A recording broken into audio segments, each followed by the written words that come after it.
Dr. McAfee, I'd like to start with you.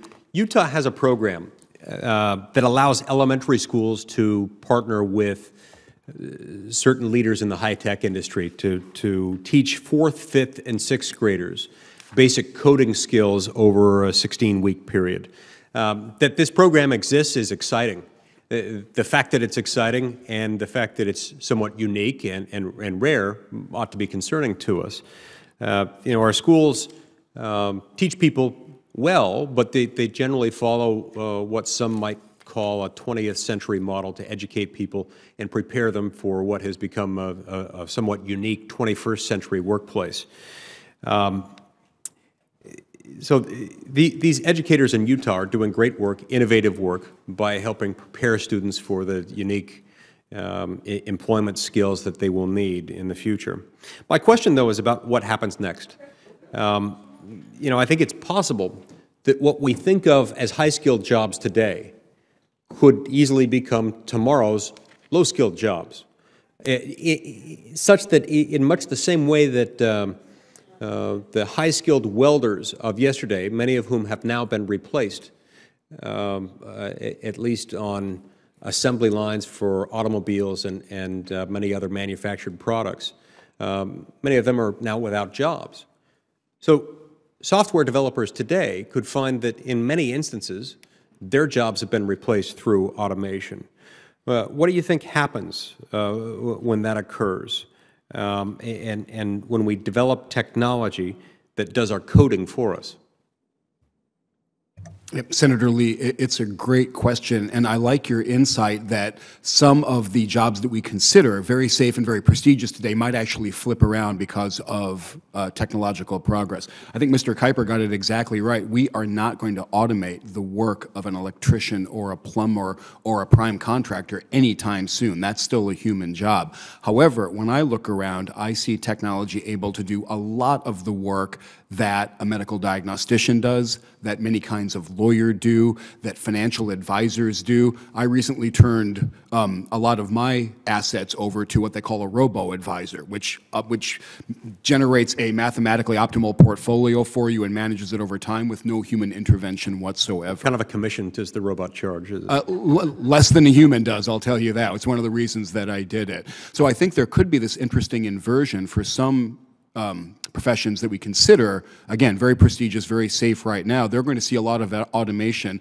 not in the science fiction future, but in the next 5 to 10 years. Not all of them, however. You mentioned coding, and I think teaching little kids to code is great for 2 reasons. One is that that job appears to be relatively safe. We have had really lousy luck getting computers to code themselves. Writing good code appears to be closer to writing a novel, and all the attempts at automatic fiction that I've seen are just laughably bad. So we do need a lot of digital professionals to keep making these technologies for us.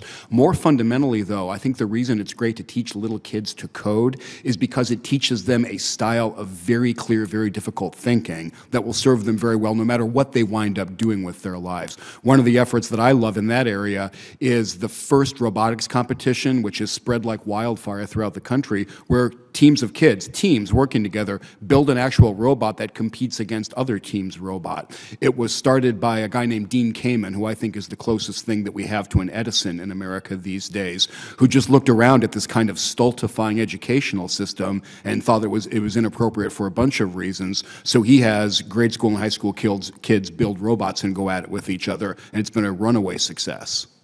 That sounds exciting. It sounds like a good reality TV program, especially if you could end up doing like hand-to-hand combat among robots. That happens, yes.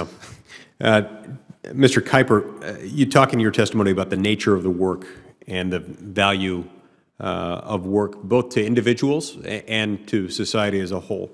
What do you think the innate human desire to create value and to be valued in society and by society, what do you think is to come of that, and how do you think that will be affected by these changes in technology? And in particular, as more jobs become automated, do you think for some of the reasons I just mentioned that it would be somewhat hazardous to adopt policies that would involve subsidizing non-work, what would that do to that desire to create value and to lead to new and different jobs? Well, that's a wonderful and very complicated set of questions. Let me deal with the last part first. We have learned over the course of the last 70 years or so to be very sensitive to incentives and disincentives to work. We saw in the major battles over welfare reform in the 1990s, huge disputes about how law might incentivize or disincentivize work.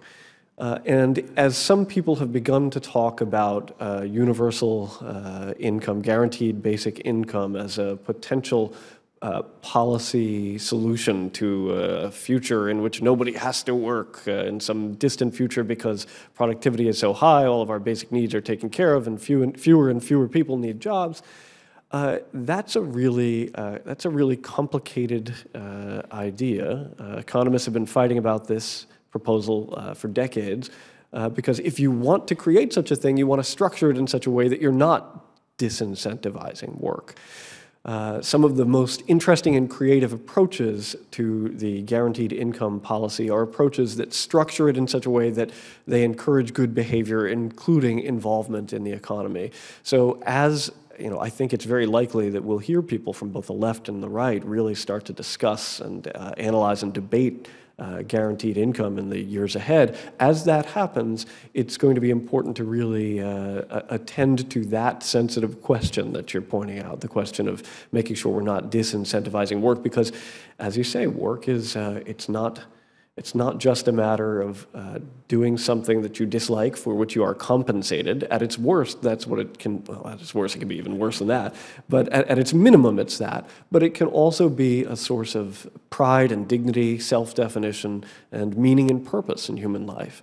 And that's sometimes it sounds a little idealistic, I know, but it's really true when you talk to people and we kind of stop looking just at the economic numbers, but listen to the anecdotes, the anecdata as well. Thank you very much. Thank you. I see my time's expired. I'll save my rest of my questions for the second round. Thank you.